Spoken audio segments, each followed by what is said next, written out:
What are glassings? Glassings are the most common category of what you might call fist loading. Somebody takes something hand size, puts it in their hand in order to throw a more powerful punch. So they're not just throwing their hand at you, they're throwing their hand with something in it. Statistically, the most common object will be a glass or a bottle, usually a beer bottle. They're all over restaurants, bars. Personally, I've seen cue balls used, billiard balls. There's the same idea. The guy gets enraged, he grabs the closest, heaviest thing he can find, like a billiard ball, and he uses it to make the force of his blow stronger and cause more damage. Now, why do you need this kind of training? Because unlike what you see in movies and television, you are statistically most likely to be hit by a common object like this. Not a samurai sword, not a K-bar that the Marine Corps commando is carrying, but something that is everywhere in your restaurants and your bars. Let's review some concepts about the flinch reflex. Flinching is a natural, hardwired occurrence. It's a defensive mechanism that's hardwired into your brain. That means you're not going to be able to turn it off. And it happens when a stimulus is introduced into your field of vision too quickly. And there's nothing you can do about it. There's been a lot of research done on flinching in the last few years. Some of it's very good, but I want to simplify the idea and make it a lot easier to understand. From my point of view, basically there's two kinds of flinches. One is very useful for self-defense and one is very counterproductive. It's going to make the attack worse. And this is the kind of flinch that most people have happen to them when they're being attacked up close like this in something quick like a punch. Now the problem is the first flinch that we're talking about is probably related to a blink reflex. So when a stimulus is introduced, this kind of action happens. Your head turns away, your chin comes up, you tend to reach, and you're going to probably try to move backwards. All the things you must not do if somebody tries to punch you, or worse yet, hit you upside the head with a beer bottle. Now the other kind of flinch is the kind that happens when there's a more unknown stimulus, usually a loud sound. Something like this happens. The person's weight naturally drops, their chin comes down, their shoulders come up, and their hands come up in this kind of guarding fashion. Now, there's no real way to tell which one you're going to do. Your brain interprets stimulus in different ways, but through training, I think you can cultivate this. By cultivating, I mean make it more of a habit for your body and your brain to do one as opposed to the other. We definitely cannot have this kind of blink reflex. You're going to get hit, and all the ideas of how to block punches break down because you're going to have a flinch.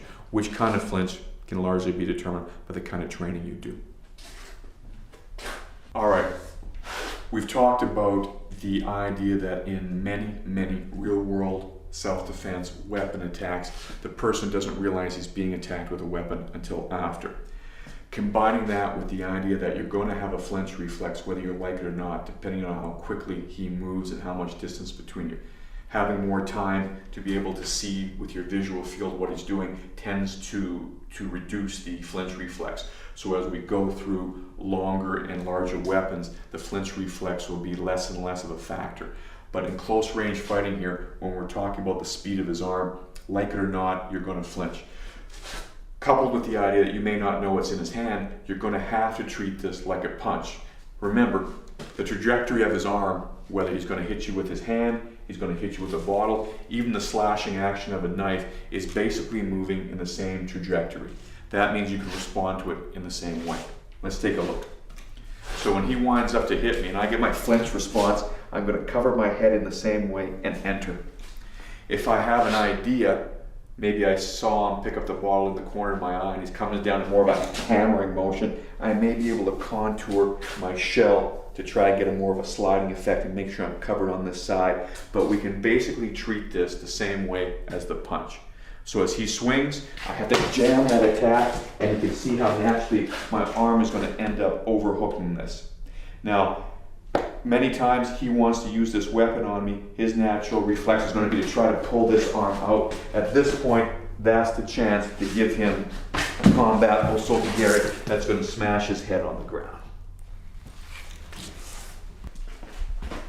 Now there's different ways to do this. We're going to do the street or combat osotogiri, which is just an outside hook flip. That's the Japanese term that we use in judo and jiu-jitsu. This is very, very dangerous. You can smash the guy's head, and if you have a hard surface, man, you're approaching lethal force here. Now this kind of throw is harder than any punch you're ever going to throw or any kick. It is devastating if you're able to do it right. Now, like we talked about earlier in our unarmed self-defense, throws are a skill in themselves. You may or may not have the time to learn the whole throwing repertoire that's in judo and jiu-jitsu. But this basic one, the osotogiri, is really, really simple compared to the other ones and really, really powerful. I was taught a version of it in almost every martial art I've done, and it's really, really effective. The basic idea here is, especially if he's bigger than me, I can't force the throw. He has to give it to me. By that I mean he's traveling the direction that I need him to be traveling in. When he tries to pull this away, number one, I gotta clamp it in there so it's not coming out, and as he pulls, I gotta push on with my body. Stand up. Okay? Now, if I get chest to chest with him, he's not going to be able to recover his balance, and I start forcing him backwards. The key is my outside leg. I need to step parallel with his or a little bit past. Now, to get the most violent version of this, my hand's going to go to his chin. It could even go to his eye on his chin. But I want to rock his head over the leg I'm going to kick out. I make sure that my chest is connected with his, contoured with his. And I look down slightly, but I'm not hunching. As I begin to push him here, I don't just trip him by putting my leg here. I kick the leg out and I smash his head as we land. Bang. All right, we looked at how to jam that attack, which you're probably going to have to do because of the flinch reflex. When he winds up to attack, I need to move in as quickly as possible. He's going to try and pull that arm away. My elbow can drop over it if I'm close enough at the right angle. Sometimes your elbow's going to be below the arm. He tries to pull his arm back, and I'm going to have to use my fist here and wrap over top, okay? Now, after I throw the guy, it's usually going to be a really hard takedown. But sometimes you're on grass, whatever, you don't execute the throw right away, you could probably follow up with some simple arm locks. Let's take a look. Now remember, the most brutal version of this throw is to use it to crack his head. I want to get his weight over the leg. I kick it out, but it didn't go 100%, and there's still some fight left in him. There's the classic way that we were taught in Brazilian Jiu-Jitsu to put a elbow lock here, but you see how his arm is bending already? There's a preferred version, but let's assume that I'm able to keep this arm locked out. I put pressure on his deltoid muscle here. I got to get behind his elbow joint, and by putting my hips behind here, I can get a pretty good lock.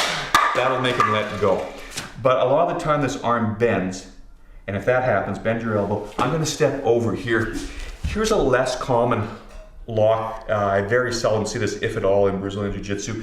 I see it a little bit in combat sambo. For street conditions, I really prefer this. I don't have to lay back in the cross arm lock position. And as far as putting pain on the guy, literally, I can dial up how much force I want to put because I've got a crank on his shoulder. I can go 1 degree, 2 degrees, 3 degrees, and really control the force a lot more than with the elbow lock.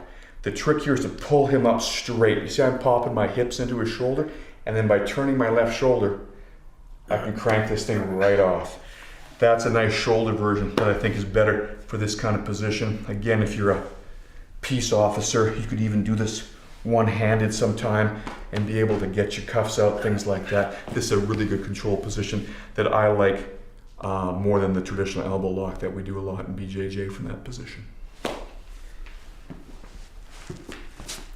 Let's look at an alternative way to control the guy instead of putting him on the ground. Putting him on the ground gives you lots of advantages. When you're training in Brazilian Jiu-Jitsu, you're going to have lots of ways to do that. But in the real world, there are a lot of urban environments where the space or the floor makes you not want to put them in there. Especially if you're in a crowded bar or club scene, you may want to be able to both stay standing, but have some of the advantages of putting them on the ground. The middle ground there is to use a vertical surface, a wall. It can give you a lot of the same advantages as you get by putting a guy on the ground, i.e. he's sandwiched between a hard surface and my body weight. Gravity isn't acting on you the same way, so it's not a complete equivalent, but it can be very, very helpful. Now, when we were doing the unarmed self-defense, we talked about the 5 swords. when we did the punch defense, how I can defend against his 5 primary weapons. When we're talking about a weapon defense, when he's got a weapon in his hand, it's even more imperative I control him. I can't let him jerk that hand away and start going to work again, particularly if you've got an edge weapon, which needs very little space to operate it. Now in this context, he's got an impact weapon, he's trying to glass me, but the idea is the same. I'm going to use this overhook the same way, which was our first sword. I want to avoid getting hit in the head or bitten, so that's his second sword. I want to step in to avoid a kick with his third one. He's going to try and hit me with his hand, so I'm always monitoring here, trying to get here or at the wrist. In this case, he's got a jacket on, a grab like this, or remember, just because this is illegal in tournament jiu-jitsu doesn't mean it's not a great grip for the street. Putting your fingers inside a tight sleeve can be better than trying to grip it on top. Depends what he's wearing. Okay, now the key thing here is I've got pretty good control of him, but if he's much bigger than me and I'm having a hard time and I don't want that weapon coming up, I can use this vertical surface. I'm going to jam his hip into the wall and I'm going to use my head to put his head into the wall. Can you see how I've got him stuck here like a bug stuck on the windshield? It makes it really hard for the guy to move, and I haven't had to learn another control theory. Why is it hard? Because his body mass is built around his spine.